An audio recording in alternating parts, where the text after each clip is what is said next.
Do you believe that 2023 has turned out to be one of the greatest years in video game history? The folks at Bethesda have a pre-written generic rebuttal ready if you don't.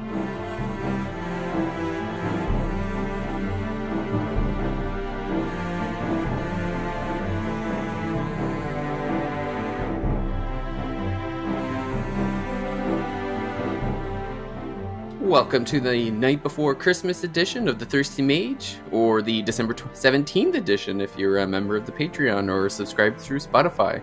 I'm David Lloyd, and Santa has given us a monkey's paw of a Christmas miracle in the fact that he managed to schedule more than two members of the podcast for today's episode.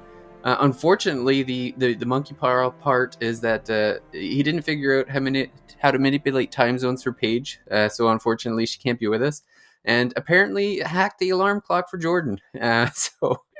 So yeah, it's two again, and which is no problem because we've got Nintendo's latest gaming dad with us, Casey Gibson. Yeah, if I can manage to wake up with barely any sleep, I'm sure Jordan's got no excuses, you know. Yeah, but he's got a little bit of the benefit of the doubt that he's 3 hours behind us. So. Yeah, but still, 7 o'clock isn't that early. Not like we asked him to get up at 2 a.m., you know? But no. That's all right. I'm going to be doing the lifting of two men today. So technically, right, it's almost like we got a third person here. Oh, exactly. Yeah. Luckily, you're the expert on the final games that we have for our Game of the Year episode. So yeah, just to recap a bit before we get into the topics of the epi. We basically, in the past few weeks, we've been going over our top 10 for the podcast. We refuse to rank them just because we're trying to avoid the controversy. And also, we're not looking to have a Nintendo, a Thirsty Mage Civil War on our hands. Yeah, that's right. And I mean, there were so many amazing games this year that only naming a couple, I just feel like it was a disservice. So yeah, we really had to run the gambit. There was just too many games to play, and so many that deserve our admiration and discussion. So Jordan is awoken. Yeah, Jordan is. He'll be in a minute. I take it, but yeah. Well, that's good because we have so many games, and the last 4 games of our list, I haven't played any of them. These are so it's good. Casey was gonna like Hercules carry this episode on his back, but. We're gonna have Jordan joining us momentarily to help out, which is great. But I guess while we wait for listen to me for 45 minutes, which is a gift for everybody. Yeah, well, no, it would have been all right, but I would have been more concerned about your throat at the end. It might have been cracked and dry by the time we were done. But I guess what I'll do is I'll go through the list of the games that we've already talked about on the podcast so far in the past few weeks. Give Jordan some time to get ready here. So. So the top games that we had for this year start with Baldur's Gate 3, Final Fantasy 16, Diablo 4, Tears of the Kingdom, Star Ocean Second Story R, and Octopath Traveler 2. So we said a little bit about each one the past 3 episodes, and we've got 4 more. We're going to be finishing up the final 4 games of our list on this episode today. But I guess while we wait for Jordan to come on, Casey, do you have any thoughts that you want to share on the 6 that we've done so far? Yeah. So I played a little bit of Baldur's Gate 3. I think it was like 10 to 12 hours ish, which, if anyone knows, that's like 1% of the game. I did enjoy it. I feel like the CRPG, that kind of. That D&D kind of style, it's one of those things that it's like really intrigues me, and then I get in there and it just like it doesn't click, or maybe I'm just too dumb, I don't know. I'd like to go back at some point, but also the fact that it's such a dauntingly long game is one of those things that it's sort of tough to get into. But I know, I mean, I could appreciate and tell that it's got crazy good quality, and I know like you loved it, and I know a lot of people loved it, so. And I'm pretty sure they've been working on patches because, like, I guess the latter half of the game gets a little, like, choppy. So I think they've been sort of consistently improving the game as well. Final Fantasy 16, I played and really enjoyed that game. For me, like, I don't think it has the firepower to actually be like if we were going to crown one the game of the year. I think the story and visuals and everything are top notch, second to none. But the gameplay itself gets a little repetitive, and it's not bad. You know what I mean? But I feel like it lacks that like that element to take it over the top. Like if the gameplay matched how good the story and and everything was, like it could be one of the best Final Fantasy games. But for me, it's just a very good game. Diablo 4, I enjoyed a lot. I played a lot, and it's weird because I think playing the game 0 to 50, which is sort of like the quote unquote like main game, sort of takes you to that, and then afterwards it gets a little bit more grindy. Big complaint is like the itemization and things are just not great. And it's one of those games they're gonna like, even Diablo 3, if you go back and look at it, like from when it launched to present day, it only got way better. And like you could arguably go back and say it's a really good game now, where in the beginning it was just like okay. I think Diablo 4 is going to see that same sort of fate where it's like with each passing season it's going to get better and better. For instance, like the first season or two, like resistance just like didn't work. So any gear that had plus resistance on it, it was just like a useless stat. And like that stinks because resistances are a big part of the game, right? Like especially when you get into like, oh, okay, like this is a high fire area. Like let me get fire resistance, and I'm going to be able to survive way better. So again, very good game. I think it's got like the potential to be really great, and I think it'll only get better. Tears of the Kingdom. Such a weird game for me because I love Zelda. I've played, every 2D or, I played every and beat every 3D Zelda game. I think there's a handful of like the 2D Zelda games I haven't beaten, like the Oracle games. Like I played them, but never finished them. But needless to say, huge Zelda fan. And Tears of the Kingdom is strange because whenever I play it, I'm like, oh, baby, this is amazing. Like it's so much fun. Like the last time I went in there, I'm like, I'm just going to try and beat the final 2 dungeons and then try and polish the game off. And like, I still found myself like, ooh, there's another shrine, like, oh, like, let me go do this thing that's not what I want to do to beat the game. But then when I'm not playing it, I just don't have that desire to play it. It's really strange because it's art, it's a great game. I don't know. It's something strange about it. And then these last 2 ones, Star Ocean and Octopath Traveler 2, I have not played either one. I'd like to. Octopath Traveler 2, especially, like, the first one I'm notoriously not a fan of. But everyone and their brother says how good 2 is. And I know you're like, this is one of my top games sort of all time. So it's one of those games I do want to go play at some point.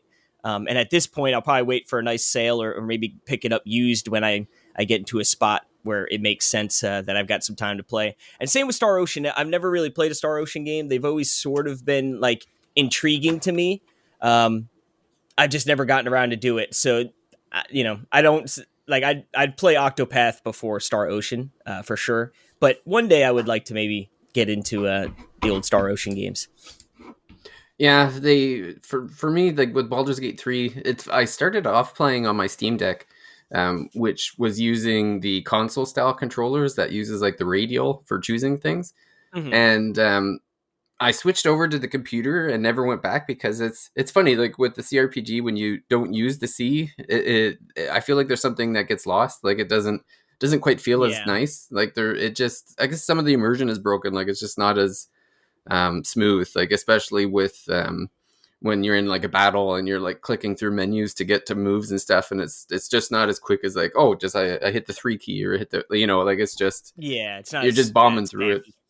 Yeah, and then it's easier when you can just like, well, just I want to attack this guy, I'll just click on him. That it's just so many things. And then like when you're doing like attacks that are using like a area of attack and stuff, it's just, I don't know. Like I would say if you were going to play that and you had a PC that could run it, that's definitely the way to go. For Final Fantasy, my thought was like, there's no way that, I mean, I've got a decent computer, that could probably run it, but I was like, the PS5 is going to look better for sure. Yeah. Final Fantasy 16, I feel like you said the acting, like the voice acting was incredible. The spectacle of everything was incredible. Like there were so many things, and yeah, like you said, the battle system is really the only thing that held it back from being like an all timer for me.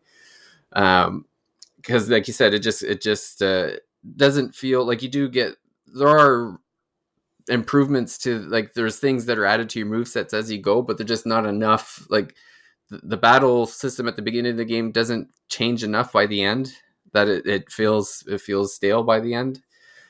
Which is too bad. I almost wish like they had gone with the Final Fantasy VII remake battle system, and if they had, you wonder like if I think it would have been way better. Yeah, like it's too bad because it's almost like, man, it might have been up there with like Baldur's Gate 3 for Game of the Year contention if they had went with that system. Because I just feel like it would have been like there's so many people that are like, oh, Final Fantasy should be turn based, and it's like, well, if you get the remake, then you could play that way, but then it's also set up in a way that action people can enjoy it more too. So, yeah, I mean, they're continuing to experiment with the mainline Final Fantasy games like they've always done, right? Like they're still trying to do new things every single time. So you can see why, maybe the battle system for 16 was like, oh, this is the big change we're going to make here, right? Like we're going to do something new with that. So they've always done that. It's a Christmas miracle. Yeah, I know. It's I knew we were playing with fire. Like it's the 7 a.m. Pacific when I my bedtime is so messed up with I've been burning the midnight oil for like weeks now. But yes, I know that. We totally didn't throw you under the bus in the intro. Oh, I hope so. I'm looking forward to it, and I deserve it. I knew when that alarm went off, and 5 minutes. Just give me 5 more minutes. I knew, and it's going to be another 30 minutes. Or so. Well, that's why for me, and my wife's just saying, I set like 18 alarms, like spaced out a couple minutes apart, because otherwise I'm not getting up. I had this grand plan of like, oh, I'm going to go downstairs. I'm going to make breakfast for the kids so they don't bother me during the recording. So I had to run downstairs, like throw some cereal in a bowl, just like you can watch YouTube. I'm doing a phone call. Here's YouTube. Fortnite. Just leave me alone for an hour, please. I'll make you a real breakfast after the podcast is done. But oh my gosh, yeah. No, it's good. No, but yeah, just what I'm saying, like 16, like my copy literally just arrived in the mail yesterday. I'm looking forward to trying it out, and I think that experimentation is going to continue, right? Like 17, 18, however many numbers they get up to. We're going to continue to see them change it. Hopefully it ends up being more like the foundation of what becomes a greater thing, Like we could look back to, 16, it was a little rough on the battle, or a little, sort of plain Jane, and then, but they've sort of built upon it and made it, sort of really, really good. But, I think there is something to build there, like, because if they, to me, the skill tree and the leveling up was kind of broken. Like it was pointless.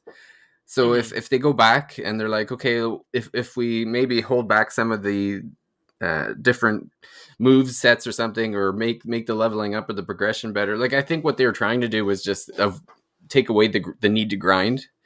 But then by taking that away, like they went too far in the pendulum in the sense that it's like, oh, you're just going to level up quicker than you need to, and you don't have to really go in and choose anything. Like it's all kind of already pretty much there. Like it almost feels like they made this system and was like, okay, let's just slap levels on there so it feels like a Final Fantasy game. Like, you can't have a Final Fantasy game without leveling up, right? So I feel like, if they had like, oh, you got skill points, and even if it was like a skill tree that wasn't super in depth, but it pick A or B, what move do you want? And then that branched down to maybe a few different moves. And this one plays a little bit more tanky and slow, but this one is a little bit more like fast and elusive or whatever it might be, just to give you more options and not feel like, oh, I leveled up. Oh, I got 2 points to each of my abilities across the board. Like, okay, I mean, we've played so many games these days where RPG mechanics are shoehorned in, right? They've been added to so many different games to try to make it seem like there's more to do, or that give that sense of progression that maybe it wasn't there before. Things like Assassin's Creed became very much an RPG. Even a game like Golf Story or Sports Story, like they've added RPG mechanics there. Obviously riffing on like the Mario Golf games, but so many Best different games games have ever. RPG mechanics. Roguelite and rogue like and light games having RPG mechanics.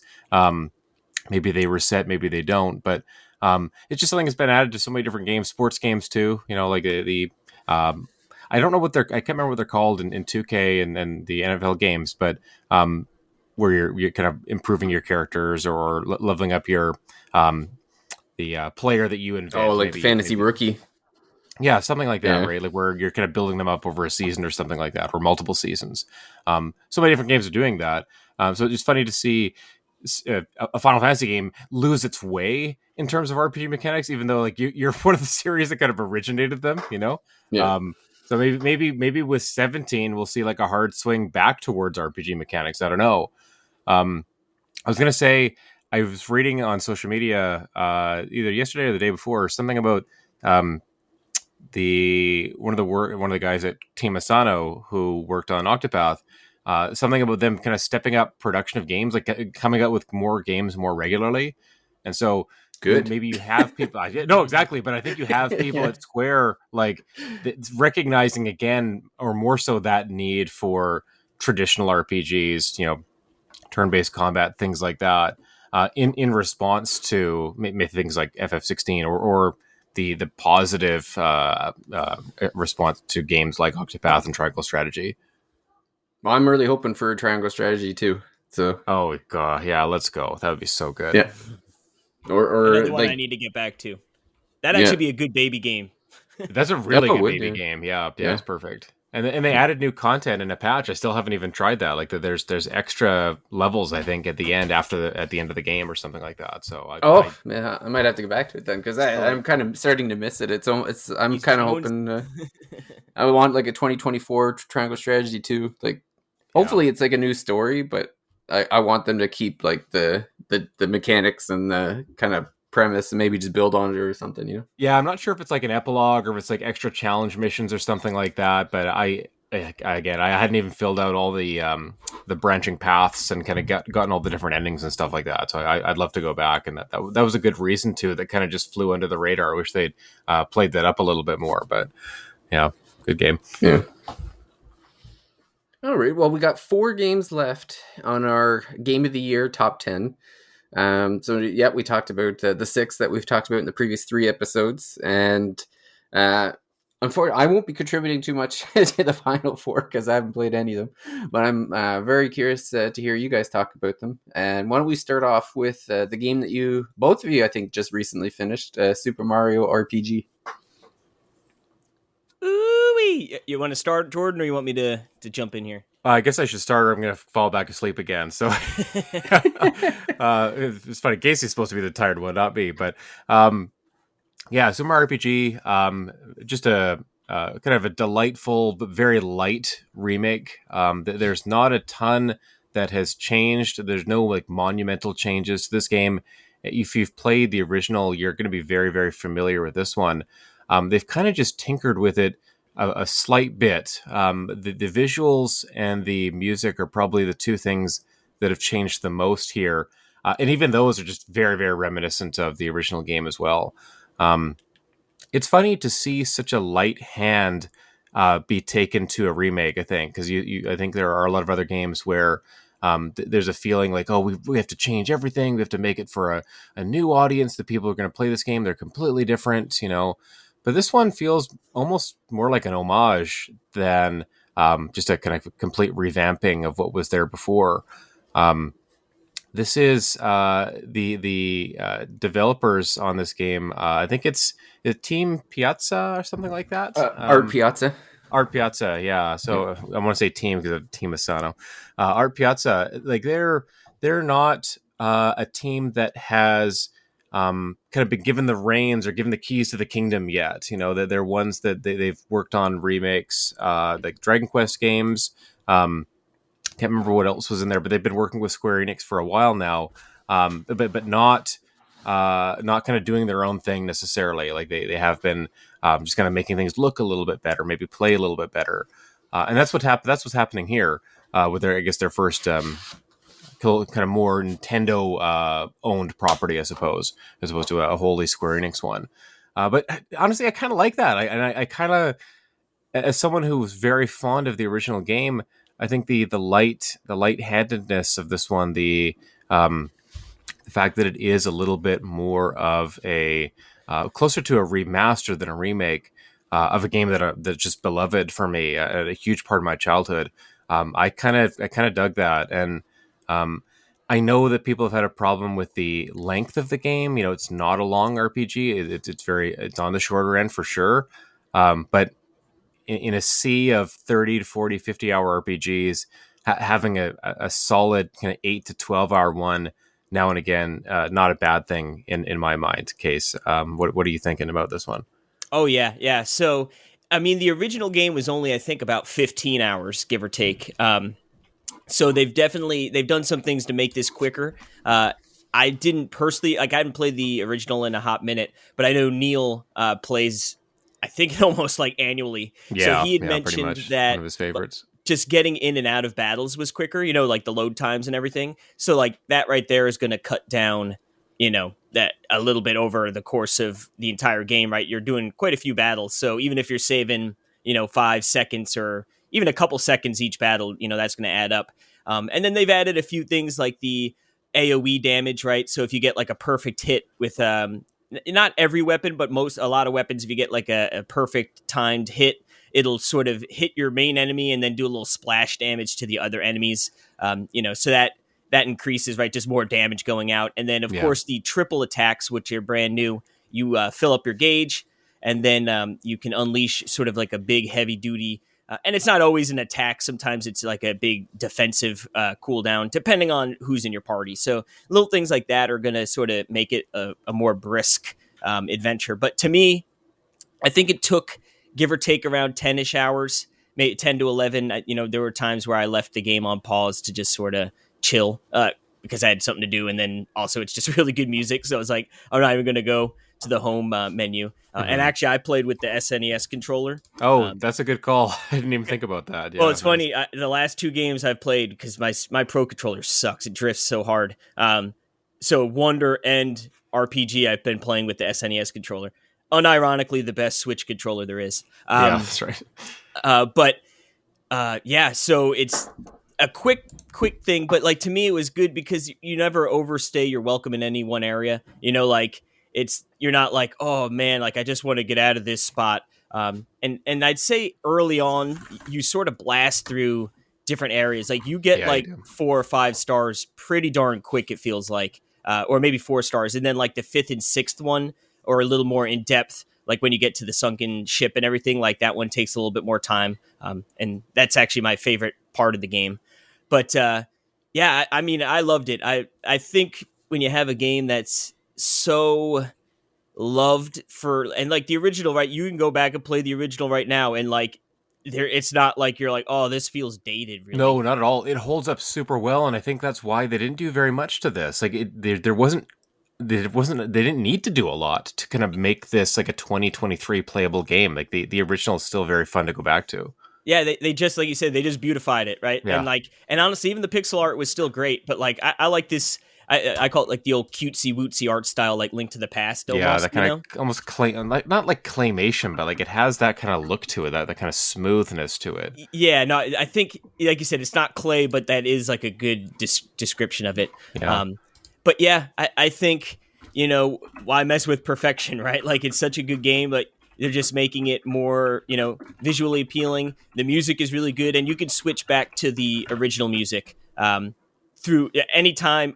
Maybe not in battle, but like if you're not in battle, you press start, go to the settings, change the music, boom, and you're right back to the classics. And I thought I would. I thought I was like, oh yeah, I'm a purist. Like I like the original stuff. I like my '90s things. I'm not, to heck with things from 2023 in comparison.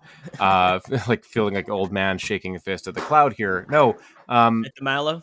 I think that's exactly. I actually used Mallow a lot more, and Gino. Gino is so good. I love having him. In the Gino party. Never left my party unless if like it was one of those. He like fell asleep and I had to switch out a character or something. I love his moves that hit all the enemies, like the Geno Blast and the last one with the little smiley face. Yeah, it's so cute. It's so devastating. But no, I love him. But I ended up leaving the remixed music on the whole time. I think it's really, really good, actually. I think again, subtle changes to the soundtrack, but I think they're all good. Like I can't That think of like one song where orchestral, like the right? original much more. Yeah, I switched it like right in the beginning just because I was messing like seeing what was what we could do, Mm-hmm. and then I kept the new ones on as well because I think maybe the only song I was like, oh, I definitely like the original better, is the Forest. Forest Maze, yeah. Yeah, which to me is one of, if not my favorite songs in video game history. It's so iconic a sound a track from the original game that it would be very hard to like replace it with anything and think, oh, I like this one better. Like, but I think it's an interesting version of it for sure. Like it adds some that there's like a little bit more depth to it or something like that as opposed to the repetition. Do you remember the YTMD or YTMND, the "You the Man Now Dog" things back in the day? I mean, Where maybe like at 7:30 in the morning, I can't tell you, but maybe. It's one of those things. It was like pretty much like a gift. Well, hold on, I'm gonna link it to you guys. Yeah, you got to show me. It's probably something I've seen before.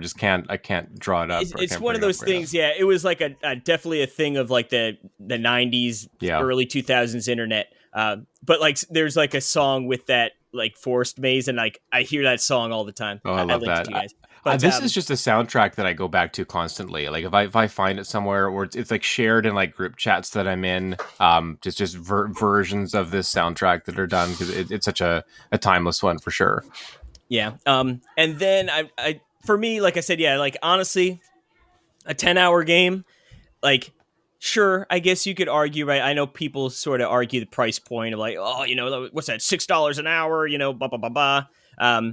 But to me, it's sometimes, and I think that is valid. I think it's, games are expensive, right? You want to be able to, make sure you get your money's worth. But to me, each one of these hours was beaming with enjoyment. Like there's not a lot of downtime. You're going to place. And it was just, pure enjoyment. Like I loved every second. You just blast through it. Especially if you've played this game before, it's so easy to finish it quickly. There's effectively no grinding until. Can we talk about the post game? Like, I don't know if you've done any of the post game. Yeah, yet. I went. I don't know how spoilery / It's a pretty old game. Yeah. I mean, well, this is the new part. It's not even a month old, right? David. Oh, okay. So it's not from the original. Yeah, no, it is. Oh, well, the one not all of it. No. Yeah. The one I cared about isn't. That's right. Exactly. I think we should do a little bit. Like, I mean, obviously people know Culex from the original game. You're taking the shiny stone into Monster Town, and then there's a secret boss fight there. They kind of up the ante after the credits roll, where the old bosses that you've encountered throughout the game, about 7 or 8 of them, you can go and fight them again. But they're a lot harder, and they have like a kind of a specific strategy generally that you have to follow to beat them. I thought it was a really charming way to add like an extra hour or two to the length. It's not a lot of extra story necessarily. There's a couple beats, but it's mostly just like, okay, figure out what is the new thing you need to do to take on this boss? What kind of new attacks are they throwing at you, or what kind of new situation they putting you in? The one-on-one duel with Johnny, I thought was really good. Even the fight with kind of Punchinello, where you can't attack him because he's too strong. His defense is too strong. You have to attack the bombs around him to get to turn them around so they go and attack. So the bombs go and explode on him. The boss fights were very clever there, and I really appreciated like the simplicity of the base game, and then the way that the post game kind of ups the ante and makes it a little bit more makes all those fights more difficult. Yeah, I didn't go back and do those. Like mine was like, I wanted to go back and do the Final Fantasy boss, right? Like you got to do Culex, yeah. Yeah, so I went back and I got the lazy shell, right? I believe that's like the super OP item. And then I went and I fought him, and to me that was it. I was like, you know what, I'm good. Like I wanted to fight and kill him, and now I could put a bow on the game. Yeah. And I think it was like with that with that thing. I think it was like 12 hours total, give or take around there. But yeah, to me it was perfect. It's like it's a game that was already really great, and like they didn't need to change too much. Mm-hmm. I guess like the two, well, their quote unquote complaints, right, would be sometimes you get like a little stuttering when you're in towns. Yeah. Sort of like that Link to the Past, but to me it didn't seem as bad as Link to the Past. Like very minimal. Like, oh, it's just like isn't running super duper smooth sometimes. Mm-hmm. But again, not like a huge thing. And then the only thing I guess you could say didn't really necessarily age well is some of the platforming spots are, to me, it was never really that bad, and it's good because if you like fall and mess it up, like the game starts you right back there. It's not like you're like losing, oh, I got to now go back and redo 5 minutes of stuff to get back here. It was very much like, oh, you failed. Oh, they start you right back where you fell off, or like right, 2 steps away. So it was never really that bad, but I could see some people having trouble with the, sort of some of the platforming, just because like the perspective and stuff. But... And that was one of the biggest complaints about the original game is the platforming is not great, right? Like they trying to shoehorn platforming into an RPG was going to be tricky, especially in the 90s before, a lot more people had kind of experimented with that. And you had like all the Mario and Luigi games and stuff come out where they did the platforming better. Yeah. I do want to, before we're going to move on to the next game, I do want to encourage you, Casey, and anyone who hasn't gone through all the post-game bosses, there's a second fight with Culex. I think it's worth doing the boss refights just to get to that second Culex fight. Okay. So I've been sort of right now putzing around, deciding what game to play next on the Switch. Or if you're still in that limbo state, I'd say spend the extra hour, go through those post-game fights. They're quite fun. Like I think it was one of my highlights of revisiting the game for sure. Sweet.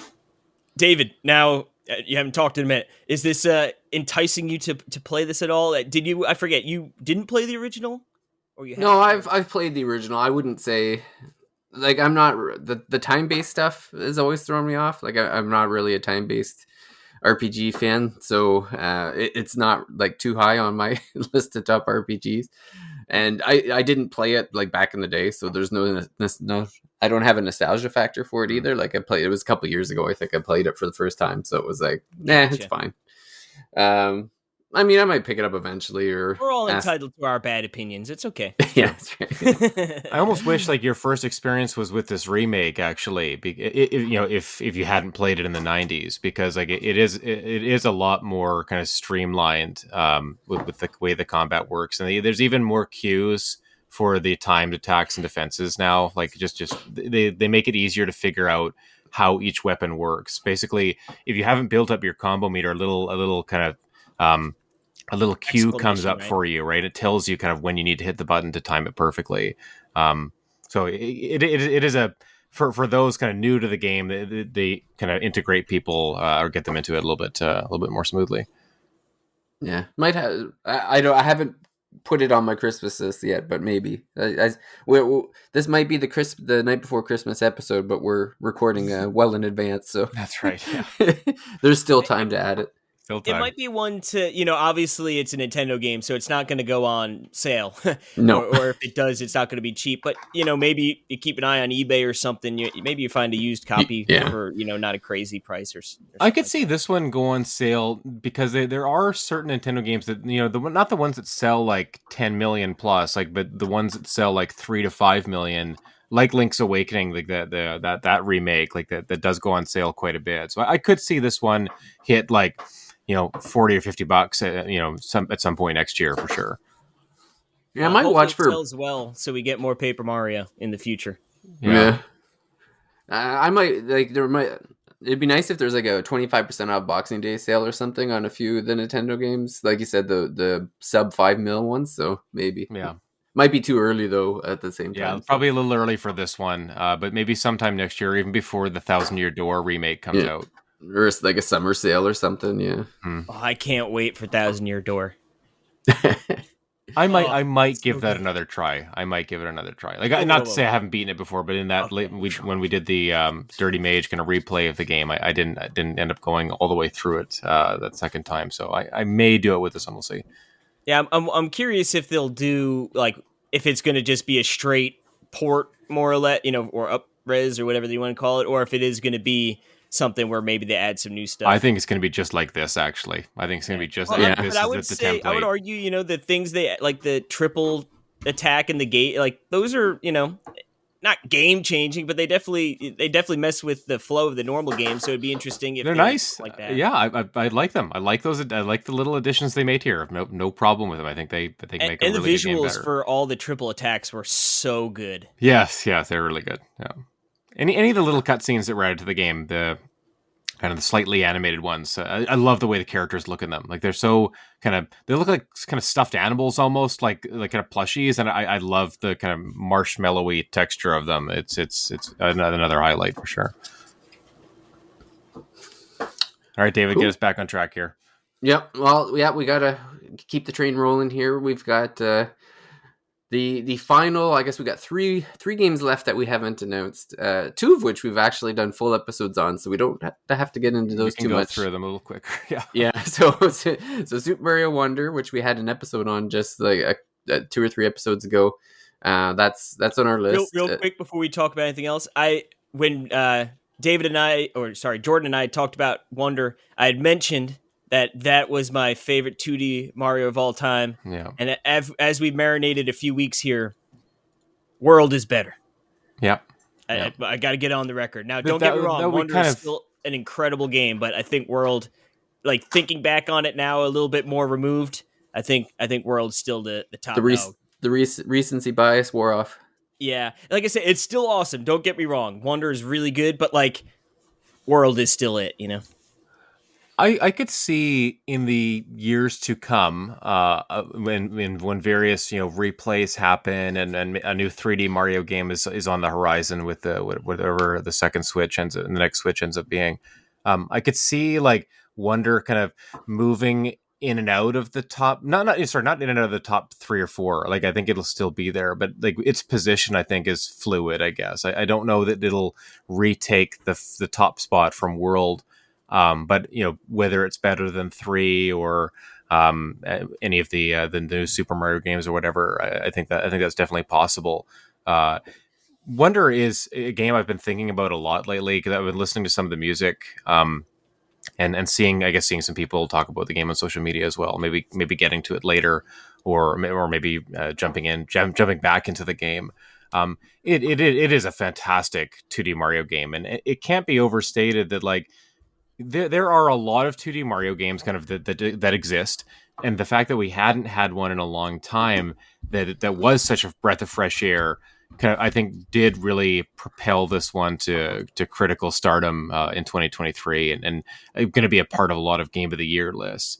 We'll see if it has the kind of staying power over years to be a game that people are fond of. I think it's kind of wackiness, its inventiveness, I think is always going to be a huge part of it.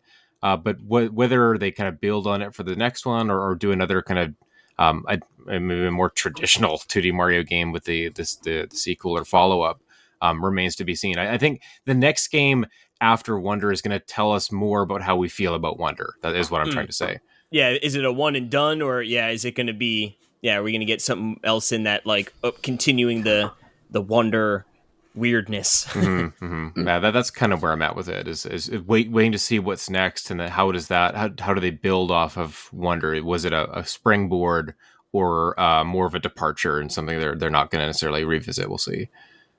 I guess we'll find out in a decade or so. Yeah, gosh, I really hope it's not that long. I mean, I guess they had the Mario Maker thing in the middle, which kind of made them think they could have more time, But I think seeing the critical and hopefully commercial reception of Wonder will encourage them. Like, hey, there's still a lot of life left in 2D Mario games. Like, let's not take 6, 7, 8 years to make the next one. I think we won't be waiting that long on the next platform.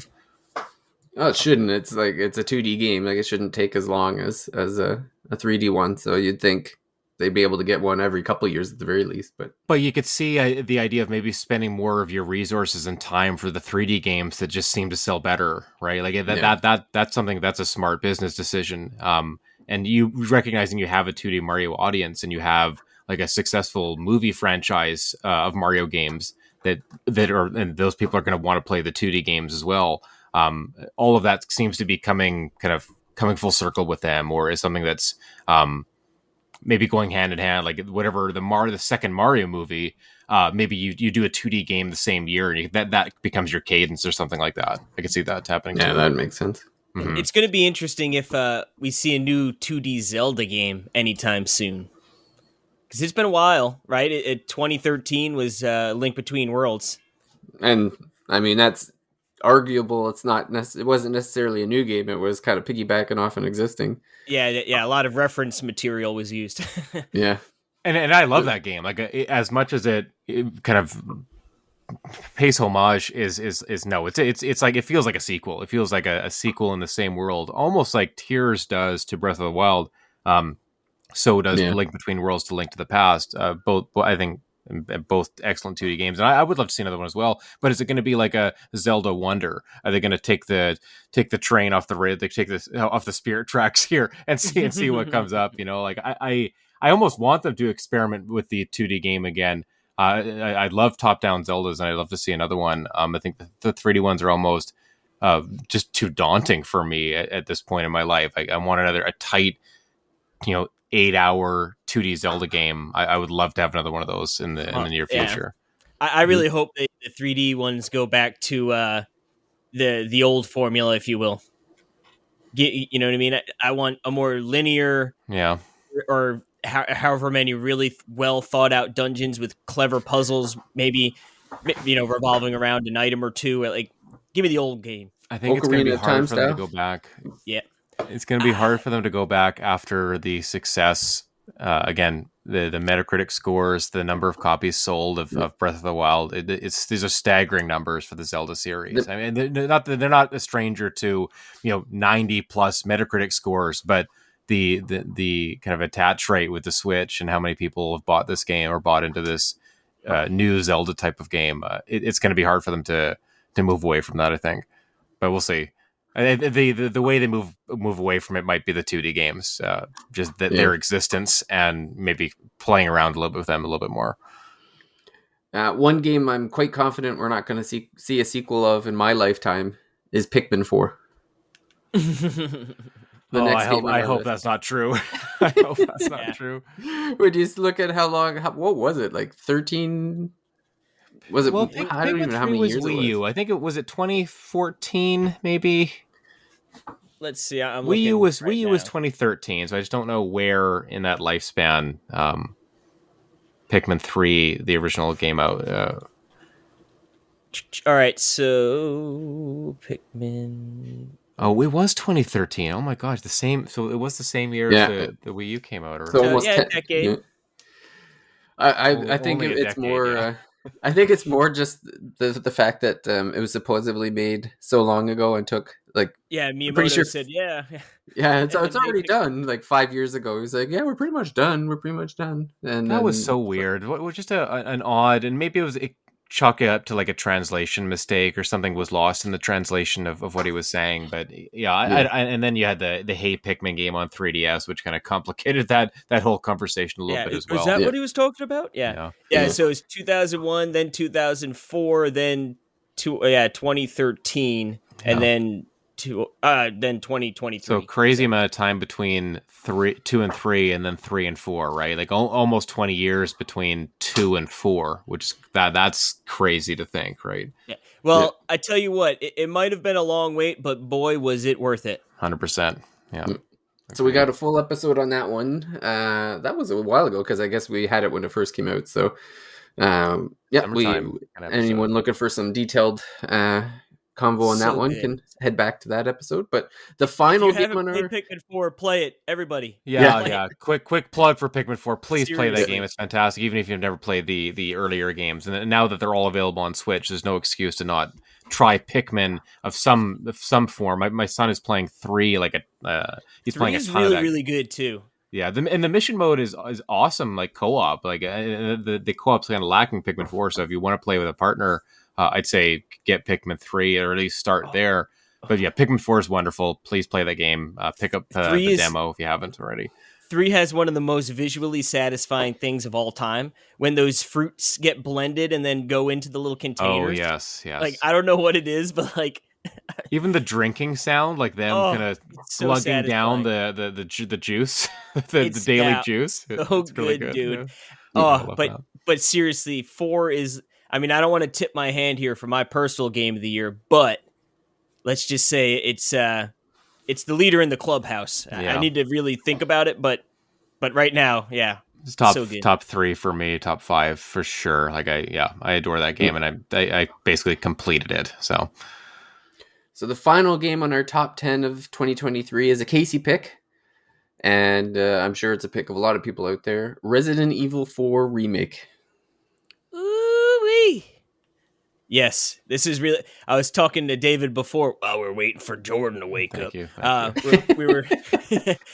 I rarely ever go back and play DLC. Right. I mean, like there are examples. Mario Kart 8. Like I Deluxe. I'll go back and play some of those games and stuff. But usually, like any bit of DLC that comes out, especially like a while after, like it's like, oh yeah, like I really enjoyed that game, but like I've moved on, right? But I went back and played the Separate Ways DLC with Ada, and it was so good. Like that's a really good price value. It's like $10 for like 5 hours or more of game. Like I forgot how long it took, but you get a sizable chunk of gameplay for a pretty good price. But the base game's amazing, right? Like I think Capcom they do such a good job with these remakes, not only right making them visually look amazing, but like adding some changes and doing things a little differently so that even if the original source game back to front, there's enough there that's going to be changed up that's going to make it fresh, and then it's got wonderful tone. I mean, you could go back and play the original Resident Evil 4 and it's still very good, and I think it stands up. They've got you've got the Wii version with the pointer like aiming, which is cool. You've got all sorts of cool versions of the game that you could still play today, but this one super duper good. And then they just announced the launch date for the VR version, full game in VR, which if when you're listening to this, it's already out. So I'm like, Resident Evil 4 is going to get me to play it 3 times in 1 year. The original game, the DLC, and then I'm going to go back and play it in VR. So, man, so good. I'm awesome. I'm really excited to play this game. I am gonna. It's gonna be on. It's already on sale, but it's gonna be. I think it's gonna be even more of a discount early next year. I definitely want to play this game through. Resident Evil 4, one of my timeless games. I talk about it in Game in the Life. Like it's one of those ones I hold in such high esteem, and I think that's maybe something that has scared me about replaying it. I recently replayed it for the book. And now that this kind of really awesome remake has come out, like, is it going to taint my opinion of the original game? Like, they've done such a good job remaking these Resident Evil games and kind of, upping the horror and making the gameplay really smooth and all that stuff. Like, I am a little bit trepidatious about going to this remake and like it having an impact on how I feel about the original game. I don't know if that's silly or something like that, but I do want to play it at some point. It sounds awesome. I would say don't let that hold you back. Yeah. Remember, like I think I used to be more right when I think especially when the rumors of Final Fantasy VII, right? It's like, no, I want a turn-based game and I want it to be the same exact thing. I think I've walked my stance back on this. It's like the original game is always going to be there, and it's going to be in its original form, and it's going to be just as good as you remembered it. And then the new version, like, let them take some liberties, right, to change things up and make it a little different. And I think they coexist really well. I mean, I haven't gone back and played the original since the remake, but like I have no doubt like you could go do that and it's not going to be like, oh, this game it's still sucks. Gonna hold up. Because like I said, I feel like they do enough to change things around where it's like, it's not where we were talking about Mario RPG, right? Where it's like, sure, I mean, you could probably argue which one do you want to play. it's like, well, the new version's probably the ultimate version, right? It's just a little more snappy, and gets you in and out and quicker. But like, I think they do enough to change things around where both games are going to be viable to play in the future. Yeah, it's just funny. It's the first time, I guess, since the book has been written and now come out, where one of the games in it has been like remade. I've just kind of avoided it, I guess, for that kind of, maybe that's part of the reason or something like that. But yeah, I'm very much looking forward to it. I think they've been just hitting it out of the park with these remakes, and I'm sure they'll continue to do so. It'll be interesting to see what the next one is, whether that's 5, or maybe they'll go back to something like Code Veronica, or even like 0 or something like that. It would be neat. It honestly, like, I know Resident Evil, like the original or the remake, if you will, for GameCube is so darn good. Yeah, it would be interesting to see them remake that with like not the stationary, camera angles. Yeah, but I think Code Veronica would be really good because if I don't know how much of the history you guys know, but essentially Code Veronica was supposed to be Resident Evil 3.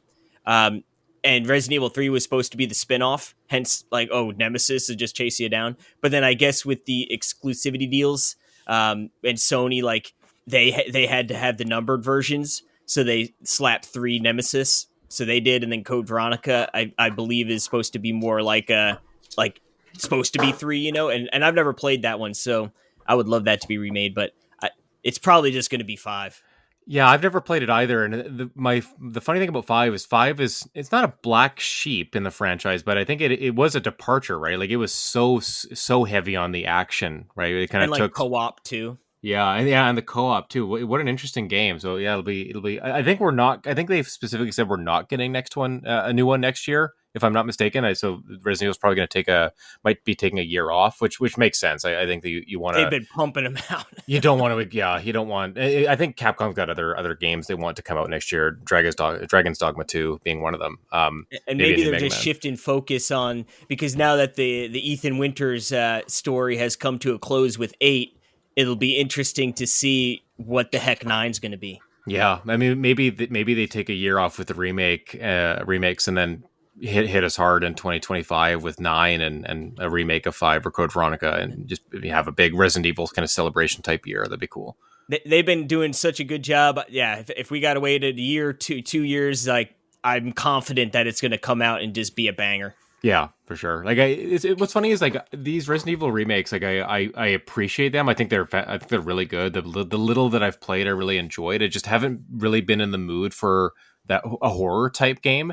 But knowing that they're there, like, going back to 2, 3, and now 4 at some point, like, I'm looking forward to that. It's like it's not in my backlog per se, because I haven't necessarily picked the games up, but it's on my mind. It's in the back of my mind that I want to play all these games through at some point.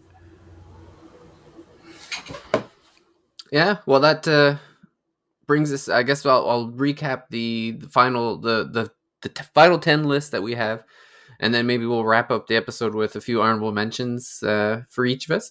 But yeah, the official list: Baldur's Gate 3, Final Fantasy 16, Diablo 4, Tears of the Kingdom, Star Ocean Second Story R, Octopath Traveler 2, Super Mario RPG, Resident Evil 4 Remake, Super Mario Wonder, and Pikmin 4. I think like that's an incredible list for 1 year. Really like, solid. It's ridiculous. Like, it's up there with 2017, right? Like, it's been a crazy year.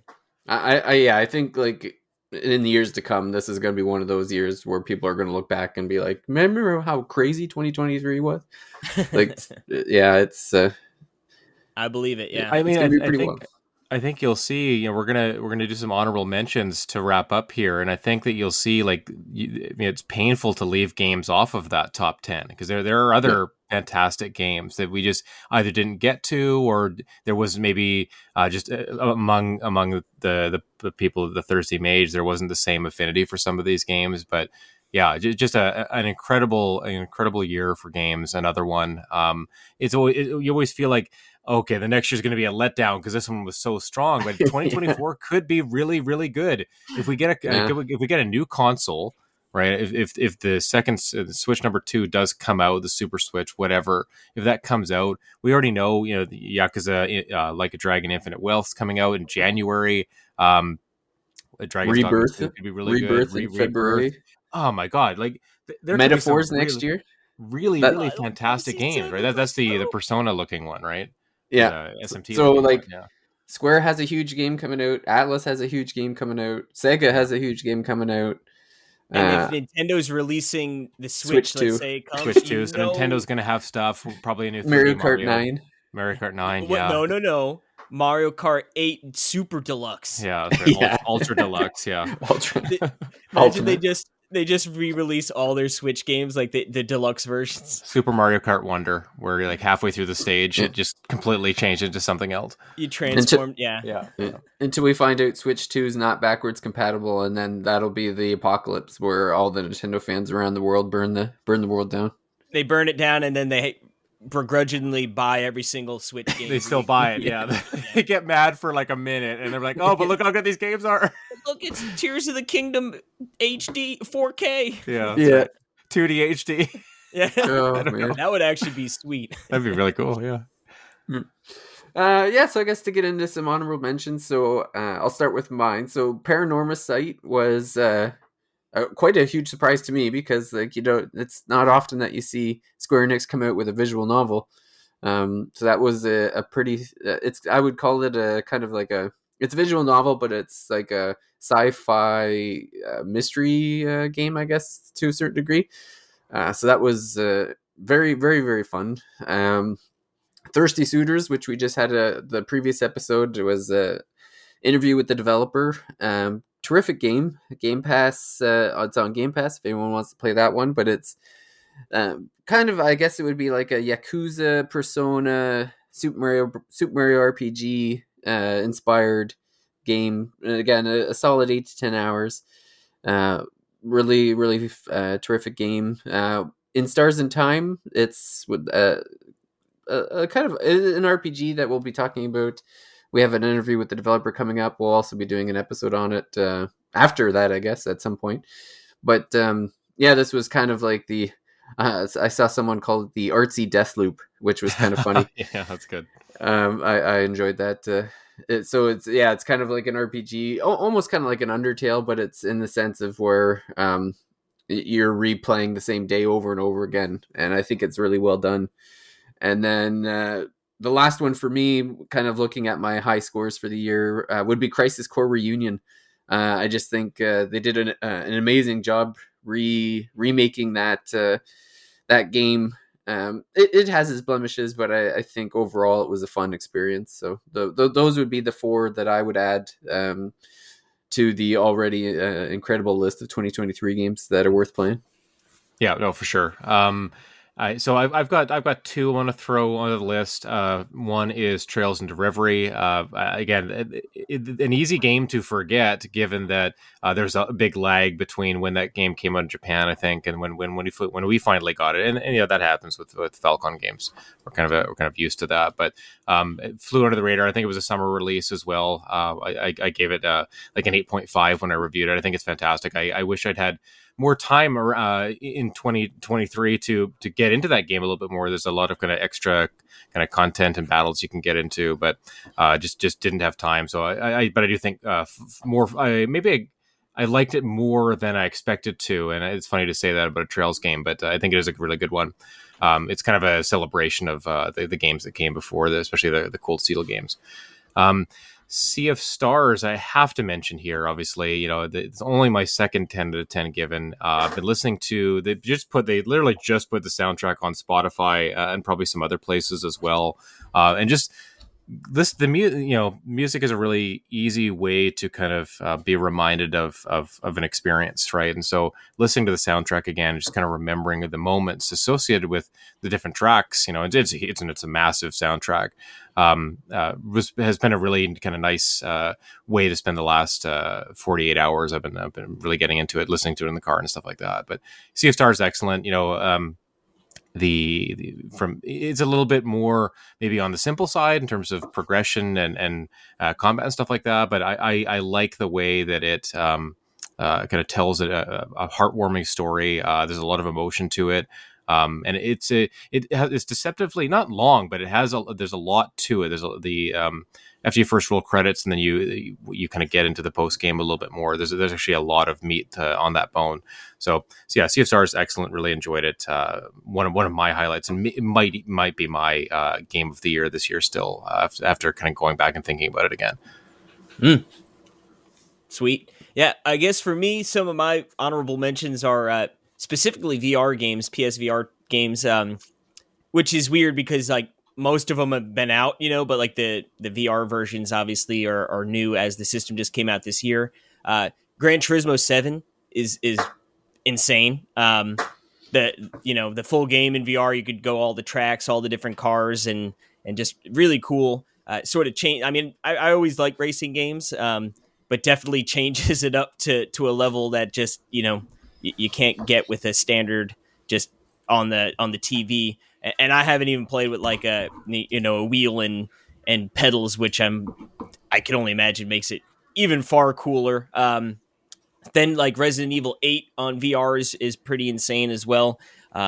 Just to again be able to play the entire game in VR is really cool, and that's why I'm so excited for Resident Evil 4 VR, and I really wish they'd port because Resident Evil 7 is VR for PSVR 1, but they haven't brought it over, and honestly that game's far scarier than most other Resident Evil games, so I would really like to experience that one. But yeah, just honestly a lot of different VR games like the walk around golf, and just to me, a lot of these games have been out for a minute, so it's hard to put them in, a true game of the year. But for me, just the year of the VR is sort of getting the honorable mentions for me. It's definitely like I've been seeing a lot of VR stuff lately. Like VR has always been like one of those like so close but not quite things. Whether it's like the hardware or the cost or not enough support for developing, but it's always like on the cusp of like, oh, it could be a thing, and it's getting closer, it seems. Yeah, and David was nice enough to give me a little PSN card, so I picked up Horizon Call of the Mountain, and I've only gotten to play like an hour or so of it. Putting a VR helmet with the baby is a little tough, but squeezing the time in when I can, and it is absolutely breathtaking, dude. Like the scale and just it's like honestly, yeah, it's like crazy. It's like just like I should have set a camera on my face. I was probably just looked like a big dumb idiot with my mouth open, like whoa. But yeah, I'm really enjoying that too. So I you look at the PSVR 2 catalog, and it's got a lot of bangers, and really like the main thing they need is more Sony developed like Horizon, more games like that. But luckily Capcom's like, yo, hold my beer, I got this with all the Resident Evil games. So yeah, Capcom's really embraced it actually, and I think they're doing a good job. Certainly, kind of making people maybe pay a little bit more attention to VR, like seeing like big name. Again, Resident Evil is a big name franchise, right? Like seeing that kind of participating in the VR sphere, like to a pretty high degree. Like I think that's making people take notice of it, I think. But I guess from what I understand, Sony's sort of bankrolling them. To some extent. So sure, makes sense. That makes sense. Those, like horror style games seem like a perfect fit for VR. Yeah, I mean, you need someone to put the money there, right? You can't just expect like developers and smaller teams to be footing the bill, right? Because they're not necessarily going to make that money back, or at least it's going to take them a while to do so. So you need kind of big publishers to come in and say, hey, like we're going to pick up this platform, we're going to support it, we're going to make sure that people are picking up VR headsets and playing really good games on them. So. It did feel like we saw VR a little bit more in the news this year than maybe some past years, but maybe that's a symptom of 2023 just being filled with good games. There were also going to be inevitably good VR games too. The one game you should keep an eye on, Casey, because it always goes on sale, and I'm sure there'll be a Boxing Day sale, is No Man's Sky. Oh, I've got that. Oh, do you? I heard that one's pretty good for VR. Yeah, so again, that's one where I feel like I'd want to get more into it when I've got nothing else going on game wise, because it is like you can just get lost in it. Yeah. But yeah, it like playing and jumping in your ship and flying around is so cool. And from like when they first launched it, I guess it was blurry or didn't look great. Again, I'm new to VR, so I didn't know what it's looked like in the past. But apparently, they've been doing patches to make it look even better. So, and that game's like almost always on sale, like for 50% off. That's how I got it. Yeah, and they seem to be really supporting it. Like the devs are all in on it, so it's like growing all the time. I mean, that makes sense. They've been supporting that game since day one, with massive free expansions, right? So for them to recognize like seeing another platform where they can get people to come in, that makes sense. Yep. Well, this is probably a good spot to wrap up this episode, Jordan. I know we'll have one more. We have one more episode for the end of the year because we got a December 31st one coming up. So maybe that one will be a wrap up of maybe some of our unspecific thoughts of 2023, some disappointments, some surprises, some other things. So maybe look forward to that. And then once 2024 is off and running, the big games will just start dropping right away. So I want to do it, baby. It's going to be the best year ever just because of that alone. I think we need to do some like looking forward to 2024 kind of stuff, like not necessarily predictions, but just like, hey, what do we know that's coming out, and like what are we kind of genuinely excited about? Like because there are some bangers. Multi-episode looking ahead to Final Fantasy. Oh, yeah. First, that's on the horizon for series sure. of thoughts on Rebirth and what we think a full episode dedicated to what the segue will feel like in Rebirth. No, and then another episode dedicated to how are we going to pronounce Kate Sith or Ket Shi? we need a definitive answer on that. What games will be in the Golden Saucer? Oh God, I can't. Yeah, or not in the Golden Saucer. I think snowboarding an interesting omission there. Yeah. Or at least it's taken out of the game. I don't know if it's taken out of Gold Saucer, so we'll see about that. But the mini games, I can't wait for seeing those. Yeah, but we'll definitely do another kind of wrap up episode for sure. But this is the kind of the end of our top 10 games of the year for 2023. Obviously, a banner year for video games for sure. It's really fun to kind of go back and think about some of these again, and maybe be reminded of games on the list that our friends and colleagues have enjoyed, but that we didn't get a chance to. So, add more games to the backlist as we always do here. That's kind of our motto, our slogan, something like that. But thanks everybody for joining us on this journey. We'd love to hear about your top games of 2023. You can email David at thethirstymage.com, reach out to us on social media at thethirstymage. I'm at Riskman64. But how was 2023 to you? What games are you looking forward to getting to at the end of the year here as we get closer to the holidays? We're into December now, which is crazy to think. But it's definitely been a good one, a good ride, another good year of episodes, more to come, obviously. Thanks everybody for joining us, and we'll talk to you again next week. Bye for now. Adios. Merry Christmas. Bye. Oh.